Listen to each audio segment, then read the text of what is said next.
اعوذ باللہ من الشیطان الرجیم بسم اللہ الرحمن الرحیم۔ دوستو، انسان کی تاریخ حضرت آدم علیہ السلام سے ہم نے شروع کی تھی۔ پچھلی ویڈیو میں ہم نے دیکھا تھا کہ اللہ تعالیٰ نے جب حضرت آدم علیہ السلام کو جنت میں بھیجا اور ان سے غلطی ہو گئی، درخت سے کھا لیا۔ کھانے کے بعد جب بے لباس ہو گئے، نور کا لباس ختم ہو گیا، تو اہم ترین چیز یہاں پہ میں آپ کو بتاتا چلوں کہ اس درخت کی تاثیر کتنی ہے، آپ خود اندازہ لگا سکتے ہیں۔ کھایا تھا وہ درخت حضرت آدم علیہ السلام نے ہزاروں سال، لاکھوں سال پہلے۔ اس کی تاثیر ہم ان کی کتنی نسلوں میں آ چکے، اس کے باوجود وہ حجابات ہماری آنکھوں کے سامنے سے اتر گئے۔ وہ نور کا جو پردہ تھا، جو ہماری شرم و حیا کو قائم کیے ہوئے تھا، وہ پردہ ختم ہو گیا۔ آج مجبوراً ہمیں لباس پہننا پڑتا ہے۔ کیوں؟ ہماری نگاہوں میں اس درخت کی آج تک تاثیر باقی ہے۔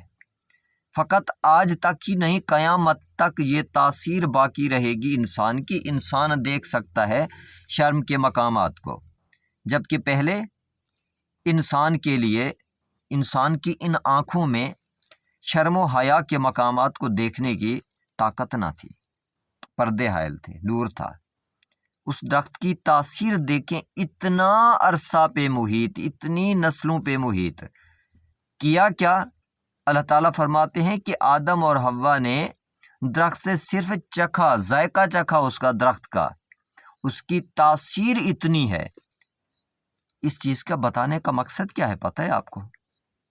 دیکھو، اللہ تعالیٰ بتانا چاہتے ہیں کہ جنت کی نعمات جو ہیں، ان کی لذت کتنی شدید ہوگی اور ان کی تاثیر کتنی ہوگی۔ آپ خود اس چیز سے اندازہ لگا سکتے ہیں۔ جو چیز ہم کھاتے ہیں، جب تک ہمارے منہ میں ہے، اس کی تاثیر، اس کی لذت ہم فیل کر رہے ہوتے ہیں۔ جیسے ہی نگلا انوالنٹیئر سسٹم کی طرف گیا، تو آپ جانتے ہیں کیا ہوتا ہے۔ پھر ہمیں نہ ذائقے کا پتہ ہوتا ہے، نہ اس کی تاثیر کی سمجھ ہوتی ہے۔ جبکہ جنت کے ایک درخت کا ذائقہ چکھنے کی تاثیر قیامت تک جتنی نسلیں آئی ہیں، آئیں گی، سب میں یہ چیز موجود ہے کہ ہماری آنکھیں جو ہیں اپنے بے لباس جسم کو دیکھ سکتی ہیں، جبکہ پہلے وہ درخت کھانے سے پہلے یہ تاثیر ہماری آنکھوں میں نہیں تھی، یہ صفت ہماری آنکھوں کی نہیں تھی۔